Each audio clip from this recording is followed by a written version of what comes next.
Hello and welcome to Finance Foodie. I am your host, Catherine, and with it being summer, I am sure most of you are reaching for a nice, cool treat that is loaded with sugar. From those iced coffees to lemonade powder mixes, many of us don't even realize how much sugar we are consuming through just drinks alone. But do you know the history of sugar? Well, it's got a bloody history. And I mean that literally and figuratively. So get your sugar cookies and a sweet drink of your choice, and let's get started.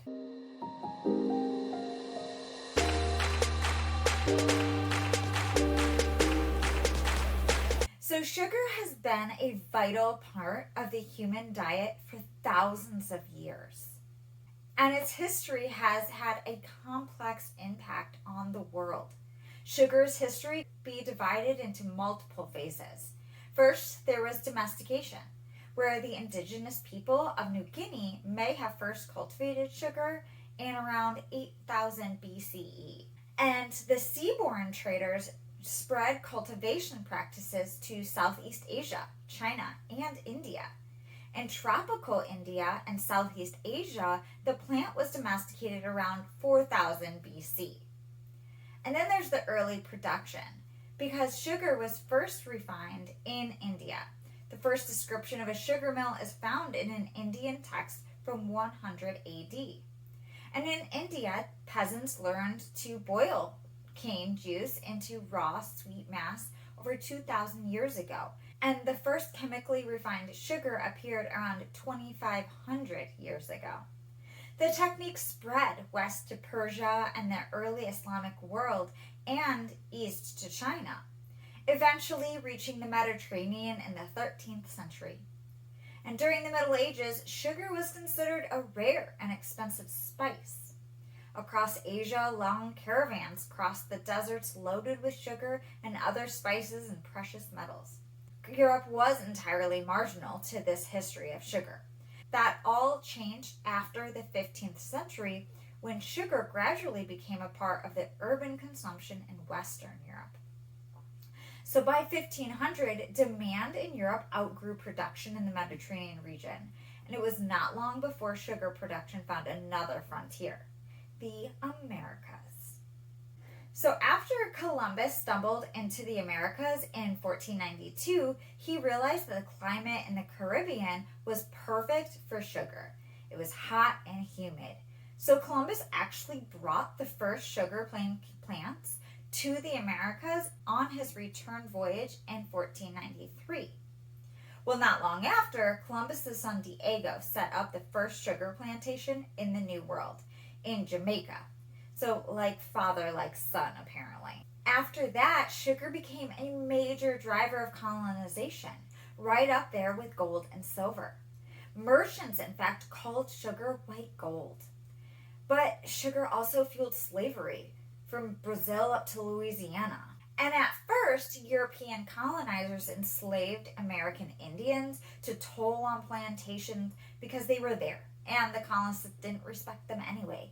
But eventually, they kidnapped and enslaved millions of Africans and brought them over. Overall, of the approximately 12.5 million people who were kidnapped in Africa and survived their transport across the Atlantic, nearly 2/3 of them ended up on sugar plantations. And conditions were horrible on all types of plantations throughout the Americas. But it is said that the sugar plantations were the absolute worst. And all of that sugar then got shipped back to Europe, where people dumped it in their coffee and tea and chocolate, and products too bitter to consume in their natural state. And other sugar got fermented and distilled into rum. So there was a demand for sugar, and these sugar products skyrocketed, and so did the profits. So when we think of slavery on plantations today, most of us probably think of cotton or tobacco. But these crops were always sidelines compared to sugar. On some Caribbean islands, 90% of enslaved people worked in sugar production. But on the plus side, consumers of sugar in Philadelphia, London, and Paris became more and more aware of the horrors of these plantations. And they were being informed about the frequent slave rebellions by the rapidly growing printed press. Thank you, early reporters. A vocal minority of literate urban people in Europe and the US, especially the Quakers, protested slavery as a mortal sin, which shows that not all white Americans were compliant and in agreement with slavery during this time. So a popular pamphlet condemned the consumption of sugar, saying that it was stained with spots of human blood. And due to dozens of petitions with hundreds of thousands of signatures, in 1807, the British Parliament decided to ban the slave trade in territories under its control. But even now, how much do signatures accomplish when there is money to be made through profits and taxes? Yeah, because of that, sugar production and consumption endured. Which brings us to 1784, where Franz Karl Archard, a German inventor, began selectively breeding sugar beets. Archard developed an industrial process for extracting sucrose from beet roots instead of sugarcane, leading to him opening the world's first sugar beet factory in what is now Poland in 1801. So the sugar content of those first factory beets was 6%, compared to the modern beets of 15 to 20% sucrose. Other enthusiastic entrepreneurs advocated opening up trade with India, arguing that sugar could be obtained there in much larger quantities and at a lower price. But these suggestions to increase Indian sugar or beet sugar wouldn't help to make slavery disappear. In fact, by the 1860s, half of the sugar consumed by the industrial workers in Europe and North America was still produced by enslaved people working on plantations, and it was the world's most traded commodity. And to add to this, government subsidies helped to ensure its overproduction, leading to steadily declining prices, which facilitated an increase in consumption. But the governments were still earning tax on it. And by the late 19th century, Europe, farmers switched from wheat to beets to create wheat sugar, resulting in beet sugar making up 50% of all internationally traded sugar by 1900. And as the U.S. gained imperial power over Hawaii, Cuba, Puerto Rico, and the Philippines after 1898, it also built a strong beet sugar industry. So the federal government introduced the sugar program in 1934, a system that protected American farmers and provided a market for its client states. Throughout the 20th century, the world's largest beet and cane sugar exporters tried to rein in overproduction and sugar dumping, notably through the Brussels Convention of 1902 and the International Sugar Agreement of 1937. These treaties did not hold, which meant that the flooding of the world with cheap sugar just continued. And this leads us to how society has become so accustomed to devouring so much sugar. From a rare spice in the Middle Ages to consuming almost a kilogram every week for the average American today. Well, see, we have to look back to the 19th century, where urban workers were often undernourished and lacked energy. So according to the medical wisdom of that time, all the proper diet needed was a fair amount of calories, and sugar was the cheapest and fastest way to achieve this. Also, in the 19th and 20th centuries, beet sugar, high fructose corn syrup, and other sweeteners were developed. The U.S. Army, as well as their counterparts in Europe and Japan, added sugar to the rations of recruits to increase their endurance. And then was the rise of chocolate bars and Coca-Cola that traveled with GIs liberating Europe from the Nazi regime. Which brings us to the importance that sugar had in Nazis' history. Because sugar has a sick relationship once again with horrible living conditions and slavery. So you see, Nazis poured tons of money into subsidizing German sugar beet industry. And this was partly to win the support among farmers and partly to boost German agriculture. And I did an episode on the war on farmers and how it's impacted governments and farmers. So at least those Nazis saw the importance of keeping them around, right? But it was also partly because Adolf Hitler was an absolute sugar fiend. The stories about Hitler and sugar are pretty disgusting. With most people, you will ask how much sugar they want with their tea. But with Hitler, you would ask how much tea to put with his sugar.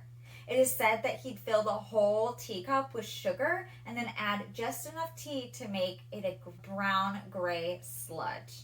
And then he'd just toss his head back and choke it down. Which, I don't know, it just grosses me out to the max.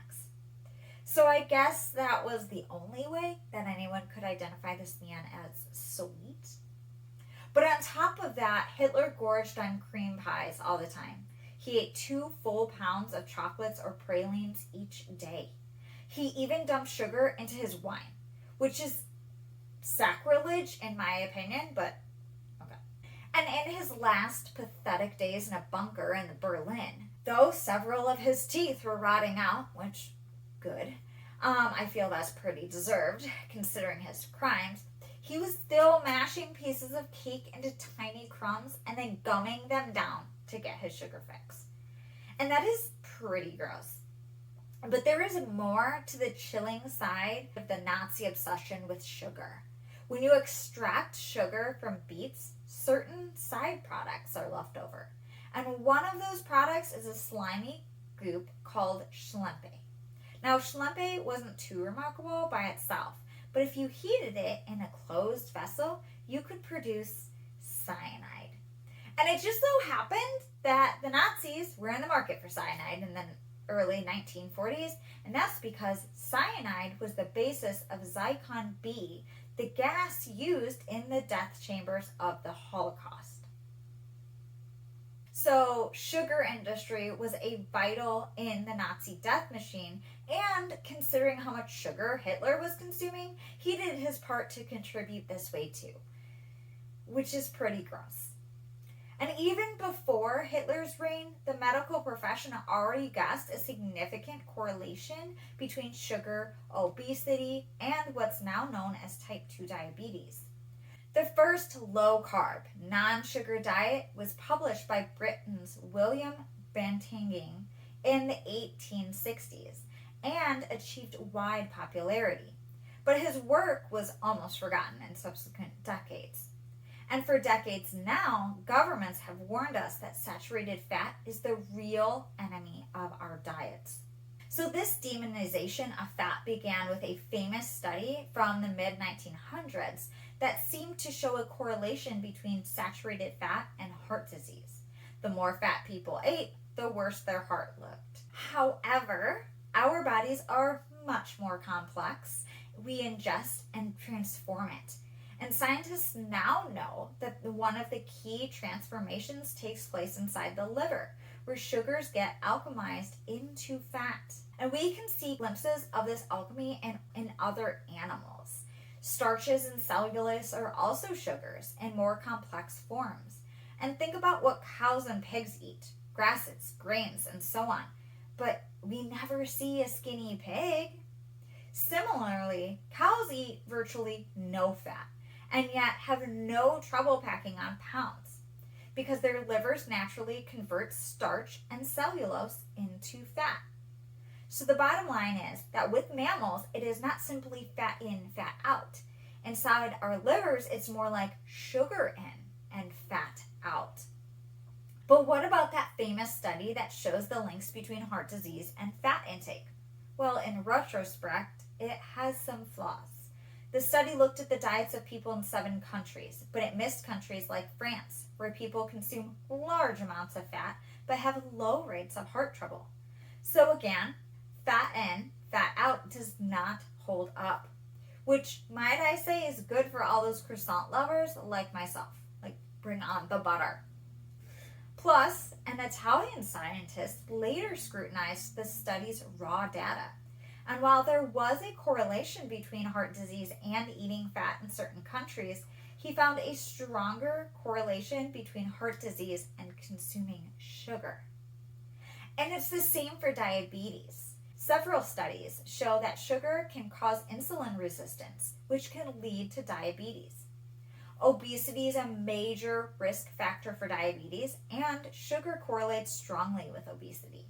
And let's just look in the United States, okay? So 12% of the population was considered obese in 1950, and that number creeped up to 15% by 1980, which happened to be the year that the U.S. government recommended people stopped eating fat. And then a new invention was produced to the food and beverage industry in the 1970s, high fructose corn syrup. So you see, high fructose corn syrup has the same number of calories per teaspoon as table sugar, and that's 4 calories per gram. And it is equal in sweetness to table sugar. And in addition to its sweetening properties, it also helps to keep foods fresh, lowers its freezing point, retains moisture in bran cereals and breakfast bars, and enhances fruit and spice flavors, promotes surface browning, and provides fermentability. So following the recommendation to decrease fat intake to potentially curb obesity, many food manufacturers removed fats from food and started dumping in sugar or high fruit corn syrup instead.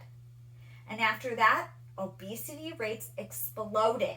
They jumped from 15% in 1980 to 30% in 2000. And today, that number is closer to 42%. And 70% of American adults overall are overweight. Diabetes rates have tripled since 1980 as well. So while people might know that sugar in large quantities could make you fat and sick, the sugar industry and the beverage industry devoted marketing efforts to convince people of the opposite. In fact, sugar corporations contributed to research that identified fat and not sugar as the real danger to our heart and veins, while beverages are often advertised as delights and part of sportive lives. Instead of sugar cane or sugar beets, most people ingest sugar today via corn syrup. And we ingest a lot. According to one report, the average American today consumes the equivalent of 130 pounds of sugar every year. 130. And as others have pointed out, imagine going to the grocery store, picking up a 5-pound bag of sugar, guzzling 26 of those. That's like Hitler level consumption, and I'm just telling facts. The history of sugar has an important reminder for navigating this health crisis today. It shows that there is nothing natural about the amount of sugar we consume now. It is the result of a confluence of political, social, and economic forces. Our overconsumption of sugar is only to a limited extent a matter of individual choice, and it is very much the result of how over the past centuries much of our food has become an industrial product that fills our foods on every shelf. And of course, there have been studies on sugar and the impact it has had on our brain as well as our bodies. But I doubt that you've heard about this one. A medical journal published online in May of 2007 titled Evidence for Sugar Addiction, Behavioral and Neurochemical Effects of Intermittent Excessive Sugar Intake. So it was written by Nicole M. Avena, we'll come back to her, Pedro Rada, and Bartley G. Hobel. So they asked the question whether or not sugar can be a substance of abuse and lead to a natural form of addiction. So they hypothesized that this food addiction seemed most plausible because brain pathways that evolved to respond to natural rewards are also activated by addictive drugs. Sugar is noteworthy as a substance that releases natural opioids and dopamine and might be expected to have addictive potential. So the review summarizes evidence of sugar dependence in an animal model. They used rats in their study and analyzed 4 components of addiction. So binging, withdrawal, craving, and cross-sensitization. And let's get into the study.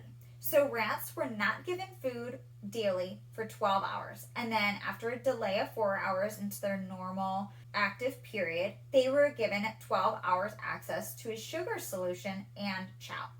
And as a result, they learned to drink the sugar solution copiously, especially when it first becomes available each day. And after a month of this intermittent feeding schedule, the animals show a series of behaviors similar to the effects of drugs of abuse. And these are categorized as binging, meaning unusually large bouts of intake, opiate-like withdrawal indicated by signs of anxiety and behavioral depression. And then craving measured during sugar abstinence as enhanced responding for the sugar. And there were also signs of cross-sensitization from sugar to drugs of abuse. Having found these behaviors that are common to drug dependency with supporting evidence from other laboratories, the next question is, why does this happen? Well, a well-known characteristic of addictive drugs is their ability to cause repeated intermittent increases in extracellular dopamine, or DA, in the nucleus accumbens, NAC. We find that rats with the intermittent access to sugar will drink in a binge-like manner that releases the DA in the NAC each time, like the classic effect of most substances of abuse. This leads to changes in the expression or availability of the DA receptors. So intermittent sugar access also acts by the way of opioids in the brain. So signs of withdrawal seem to be largely due to the opioid modifications, since withdrawal can be obtained with the opioid antagonist nexazoline. So food deprivation is also sufficient to participate opioid-like withdrawal signs. So this withdrawal state involves at least 2 neurochemical manifestations. First is a decrease in the extracellular DA in the accumbens, and the second is the release of the ACH from accumbens in interneurons. And these neurochemical adaptations in response to intermittent sugar intake mimic the effects of opioids. So just imagine a tweaked out rat Hitler in his sad corner. I mean, it made me feel a little less bad. But honestly, I wonder if they named any of the rats Hitler. My only understanding of lamb animals and what kind of happens is my knowledge of Teenage Mutant Ninja Turtles and Legally Blonde 2. So, forgive me. Anyway, the overall effect of these neurochemical adaptations is mild, but well-defined dependency. So the review compiled these studies from these different laboratories and integrates related results obtained by others using animal models, clinical accounts, and brain imaging to answer the question, can sugar, in some conditions, be addictive? So an article by Nicole Avena Blanchard, remember, PhD neuroscientist, published in mountsinai.org, April of 2019, noted that according to the Centers for Disease Control and Prevention, the average percent of daily calories from sugar in America is 14%, with the leading sources being sugary sodas, cakes, and cookies. On top of weight gain, this overconsumption can cause irreparable damage, putting you at a higher risk of type 2 diabetes, heart disease, depression, anxiety, memory loss, and even reduced brain volume. She quotes, "My lab started publishing rat studies on this topic about 15 years ago, and we have seen more and more studies validate the types of behaviors and emotional experiences when it comes to the relationship with sugar," said Nicole Avena Blanchard, PhD. She is also the assistant professor of pharmacological scientists at the Incan School of Medicine at Mount Sinai.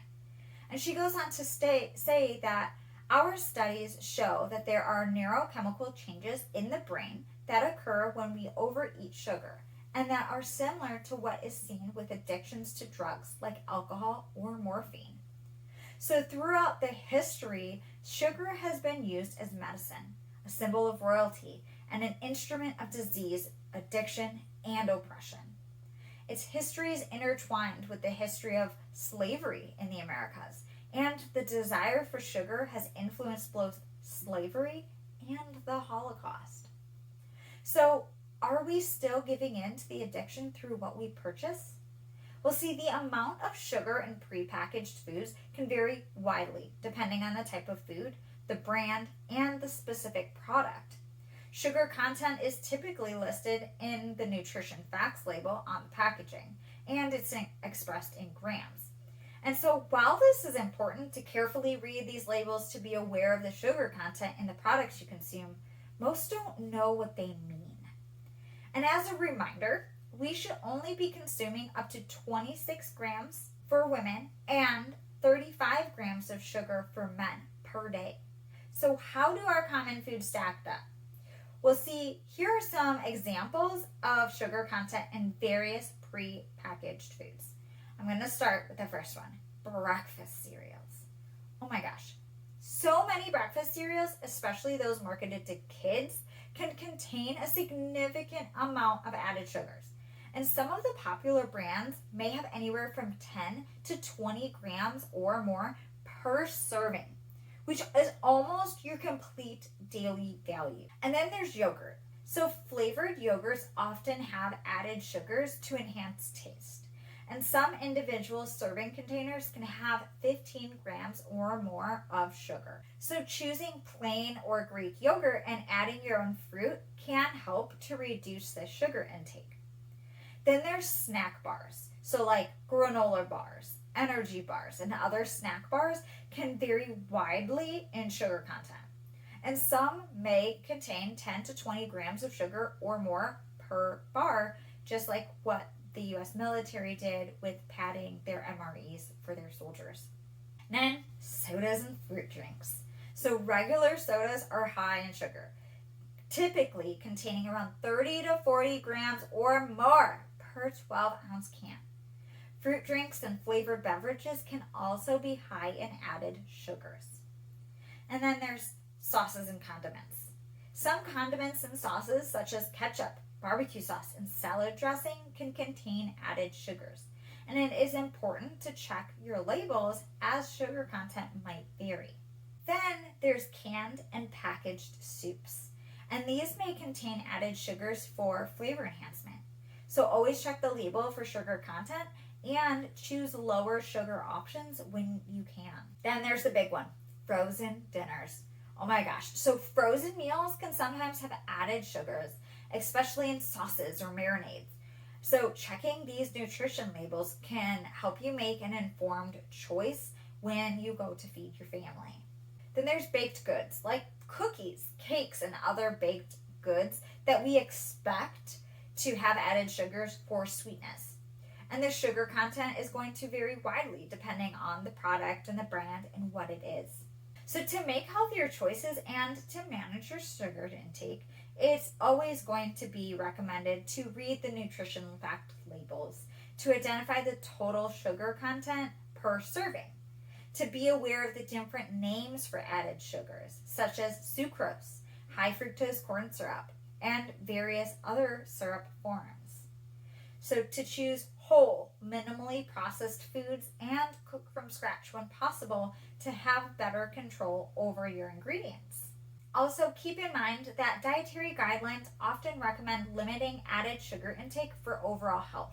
The American Heart Association, for example, suggests that women limit their daily sugar intake to no more than 6 teaspoons or 25 grams, and men to 9 teaspoons or 38 grams. And there are several types of sugar and their impact on health. And so I wanted to just kind of go over the different types of common sugar. So we have sucrose, and this is the most common type of sugar, and it is often referred to as table sugar. It is naturally found in many fruits and vegetables and is often used in processed foods. Then there's cane sugar. So cane sugar is derived from sugar cane plants, and it is one of the primary sources of sucrose for human consumption. The process of extracting and refining sugar from sugar cane results in the production of the familiar white or brown granulated sugar. Then there's beet sugar. So beet sugar is extracted from sugar beets. It is another significant source of sucrose, and it is often used in regions where sugar beets are grown. The process of obtaining beet sugar is similar to that of cane sugar. Next is brown sugar. So brown sugar is a type of sucrose that contains molasses, which gives it a characteristic brown color and a distinctive flavor. It can be either light or dark brown, depending on the amount of molasses retained during the processing. Then there's powdered sugar, right, or confectioner's sugar. So it is finely ground sucrose that has been processed into a powder. It is commonly used in baking and confectionery for making icings, frosting, and dusting desserts. Then we move into glucose, which is also known as dextrose. Glucose is a simple sugar that is a primary source of energy for the body, and it is found in many carbohydrates, and it is the end product of carbohydrate digestion. Then we move to fructose. So this is a natural sugar found in fruits, vegetables, berries, melons, and honey. So some vegetables also contain fructose, although it's generally in smaller amounts than fruits. And some examples include onions, leeks, asparagus, artichokes, and Brussels sprouts. Then honey. So honey is a natural sweetener produced by bees, and it contains a mix of fructose and glucose along with other sugars. And then we have berries, and these are like blueberries, raspberries, and blackberries, and they're going to be rich in fructose. So melons like cantaloupe and honeydew are going to contain fructose. Dried fruits such as dates and raisins also contain fructose, although the concentration of sugars is higher in its dried form compared to the fresh fruits. And then high fructose corn syrup. And it's a sweetener made from cornstarch and is a common ingredient in many processed foods and beverages. And we will do more on that. Lactose. This is like lactose intolerant. So this is actually the sugar found in milk and dairy products. And it is composed of glucose and galactose. Some people may be lactose intolerant, meaning that they have difficulty digesting the lactose. Then there's maltose, and this is composed of two glucose molecules. And it is found in some grains, and it is produced during the digestion of starch. Galactose. So this is a monosaccharide that when combined with glucose forms lactose. And it is found in dairy products and some plant foods. And when it comes to choosing sugars for a healthier diet, it is really important to focus on moderation and consider the nutritional content of the foods that contain sugar. Natural sources of sugar found in whole foods like fruits come with additional nutrients, such as fiber and vitamins, which can be beneficial to your health. So limiting the intake of added sugars, especially those found in sugary beverages, candies, and processed foods, is generally recommended for maintaining overall health. Excessive sugar consumption has been linked to various health issues, including obesity, type 2 diabetes, and dental problems. And again, the American Heart Association recommends that women limit their added sugar intake to no more than 25 grams per day, and men to no more than 38 grams per day. And you have to keep in mind that these are general guidelines, and that individual needs may vary based on factors like age, activity level, and overall health.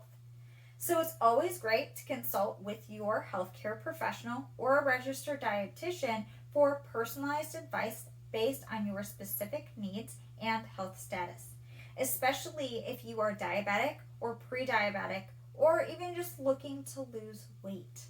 And that's going to lead us into what sweetens most of our lives now, high fructose corn syrup, which I know I touched a little bit on already. In the annals of culinary history, there exists a tale of serendipity and scientific curiosity that led to the discovery of high fructose corn syrup.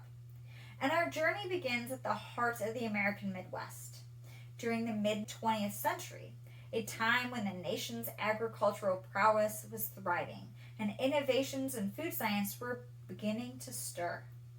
And it was the year 1957 when a team of researchers at the University of Wisconsin-Madison embarked on a quest to find new ways to utilize the abundant corn harvests that blanketed the fields each summer. Among these researchers was Richard O. Marshall, a biochemist with a keen interest in carbohydrate chemistry. So Dr. Marshall and his colleagues were intrigued by the idea of extracting more than just cornstarch from the plentiful maize. And I wonder if he and Orville Redenbacher ever met up. You know? Anyway, they wondered if they could break down the starch into its simpler sugars, particularly glucose and fructose, which are sweeter and more soluble than starch itself. And this would not only create a more versatile product, but potentially revolutionize the food industry. And their journey began with the basic principles of enzymatic hydrolysis, a process where enzymes break down complex carbohydrates into their component sugars. Through meticulous experimentation and countless hours in the lab, they developed a method to convert cornstarch into a syrup rich in glucose. And this was a significant breakthrough in itself, as it opened doors to various applications in food manufacturing. However, the eureka moment came when they discovered a way to further convert some of the glucose into fructose. And this transformation yielded a syrup that was not only sweeter, but also had unique properties that made it highly desirable for use in processed foods and beverages. You see, it mixed better, it preserved flavors more effectively, and it was cheaper to produce than traditional cane sugar. Essentially, they saw dollar signs, right? Well, see, this discovery marked the birth of high fructose corn syrup. Its introduction into the food industry was gradual but transformative, and by the 1970s and the 1980s, high fructose corn syrup began to replace sucrose in many food products due to its cost effectiveness and functional benefits. So high fructose corn syrup is composed of varying amounts of glucose and fructose, and the most common forms are HFCS 55, containing 55% fructose, and HFCS 42, containing 42% fructose. The rest of the composition is primarily glucose. And the use of high fructose corn syrup has been controversial, and it has been the subject of debate regarding its potential impact on health. Some concerns have been raised about its possible contribution to obesity, diabetes, and other health issues, like that of table sugars that I mentioned before. Though the scientific evidence is complex and ongoing research is being conducted. So it is important to note that while high fructose corn syrup is commonly associated with sugary beverages and processed foods, it is not inherently different from sucrose in terms of its caloric content. Both high fructose corn syrup and sucrose provide similar amounts of calories per gram. And as with any sweetener, moderation is key. The overall quality of the diet, including the types of foods consumed and the balance of nutrients, is crucial for maintaining a healthy lifestyle. So we know the idea that sugar can be addictive is a topic of debate among scientists and researchers.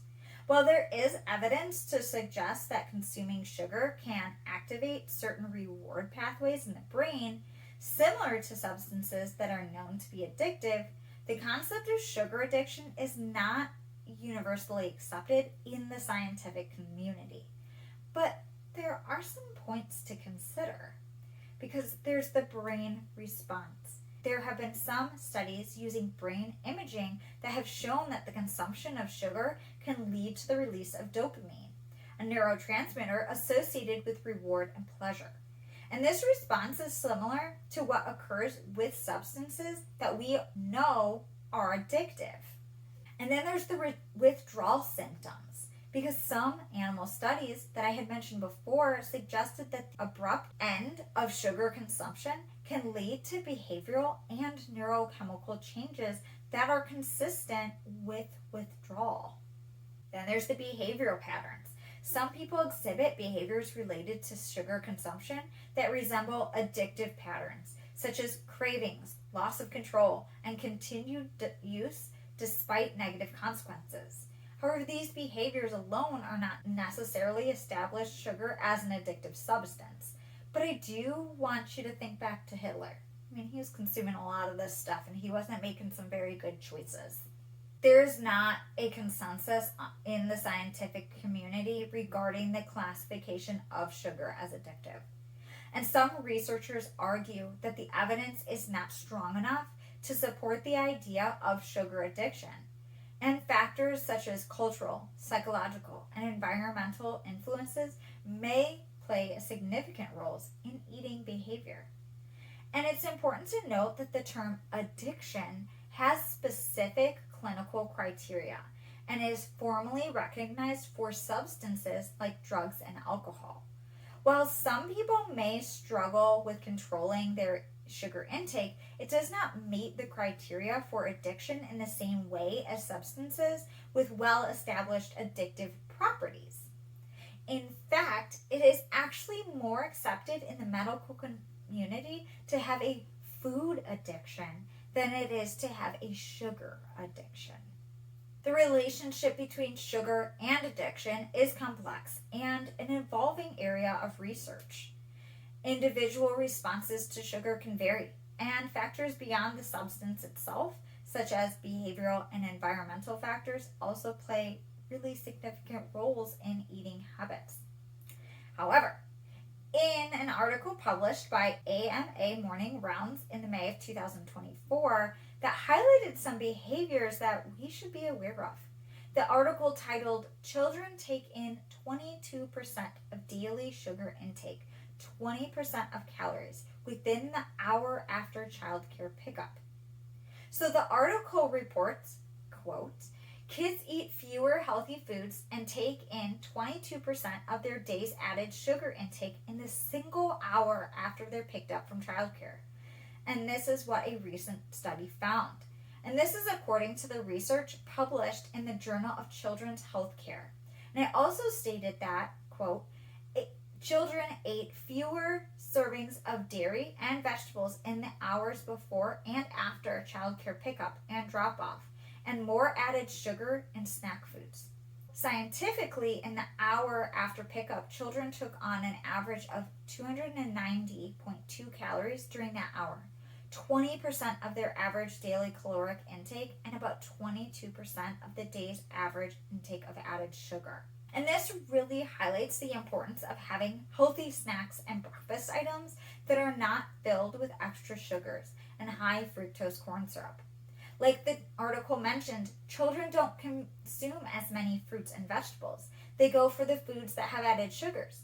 But why is that? Likely, it's what's readily available and accessible for them to get on their own. And we have already talked about how these increased sugars can be linked to impacting behavior, which in small kids could be displayed as disobedience, inability to focus, hyperactivity, and an inability to settle down for bed. And as a mother myself, my kids do not need anything additional, such as sugar, high fructose corn syrup, to keep them going. So swapping out some of our sugar and high fructose corn syrup is the best option for a healthier life. But where do you start? Well, you see, an article published in 2023 by clevelandclinic.org does a great job of offering some realistic tips on how to start, as well as medically backed warnings and considerations. So coming in at the number one way to sweeten your food and drinks is by using fresh or frozen fruit. So unlike packaged and baked sweets, which are full of empty calories, fruits are packed with nutritional benefits like fiber, vitamin C, and potassium, along with natural sugar. And fruits are perfect for getting your fill of vitamins, antioxidants, and other good-for-you compounds. So they'll add some sweet taste while also benefiting your whole body health. So some ways to start is by adding berries to plain Greek yogurt. Sweeten smoothies with frozen fruit. My favorite is strawberry banana. Or infuse your water with a handful of sliced strawberries, a few slices of limes, or my personal favorite, frozen watermelon. Yeah, you're going to thank me later for that one. Then we move into other natural sweeteners, which include things like raw honey, maple syrup, agave nectar, and raw sugar. And the good news is that some natural sweeteners provide a few more nutrients than table sugar. But the bad news, they're still forms of sugar and are high in calories. Any natural sugar should be counted towards your daily sugar intake, just like refined sugar. On the plus side, raw honey and pure maple syrup both contain antioxidants and can help keep your digestion on track. But it does need to be mentioned that it is not advised to give children honey that are under a year old because it may contain botulism bacteria spores, which can cause a serious health hazard for babies. But in my personal opinion, the only sugar that infants under 1 should have are those found in fruits, vegetables, and other whole, natural foods. As for maple syrup, you do want to be choosy. Some commercial maple syrup brands may contain significant amounts of high fructose corn syrup, or just be high fructose corn syrup, and not even have any natural sweeteners. So check your food labels for hidden ingredients. Dr. Taylor explains that high fructose corn syrup diets are linked to long-term metabolic complications like insulin resistance, belly fat accumulation, and high triglyceride levels. So you're best off avoiding food with high fructose corn syrup. Agave nectar is another natural option, but it provides fewer nutrients than raw honey or pure maple syrup. Here's a quote: agave nectar has the same number of carbohydrates and calories as table sugar, but you get a lot of flavor from a small amount. So you use less of it to get the same sweetness. Unquote. Taylor says it will still rise your blood sugar, so if you are living with diabetes, you want to be careful with it, as with all natural sugars. The thing to remember about natural sources of added sugar is that it is still going to behave like sugar in terms of your weight and blood sugar. So you don't want to overdo it, especially if you have issues with your blood sugar, such as prediabetes, diabetes, or gestational diabetes. Another thing not mentioned enough is that all added sugars are inflammatory to our body, and that includes honey and maple syrup. So how do we focus on foods that are low in sugar, have a great taste, especially in terms of foods that you regularly eat or your kids do? I have found that if it is in my house, it will get eaten. So I don't purchase things that are high in sugar unless it's a treat. Birthdays, we always have the person's favorite cake, but I prefer fruit cream tarts.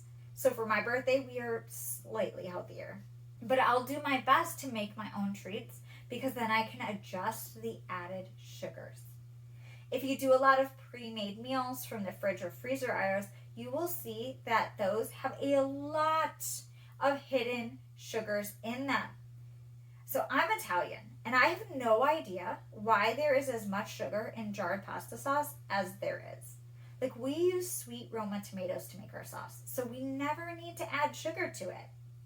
And I mentioned before, you'll find that barbecue sauces, condiments, seasoning packets, and sometimes even salad dressings have a lot of added sugar in them, which are not things that you immediately think of in terms of what to look at for sugar. I've also found that some savory foods like crackers, bagels, and even your bread like sandwich bread or hamburger or hot dog buns have added sugar in them. And I promise you, I am not at the point of baking my own bread. I can't seem to figure out how to make sourdough. I'll have to take a class or something. But I do make a lot of my own marinades. And when I'm meal prepping, so then I can control the sugar and sodium intake for my family. I'll be doing an episode on different types of salt, But that will be in a few weeks because I need to talk to you about artificial sweeteners and zero or low calorie sweeteners first. Because if you're anything like my friend, you immediately thought that sugar bad, so zero cal sweeteners should be good, right? Sorry to burst your Coke Zero bubble, but that is not always true, and maybe not true at all. So, next time we are going to be talking about sugar replacers, artificial, naturally derived. Again, I am Catherine. Thank you for joining me on Finance Foodie. I will see you soon. Bye.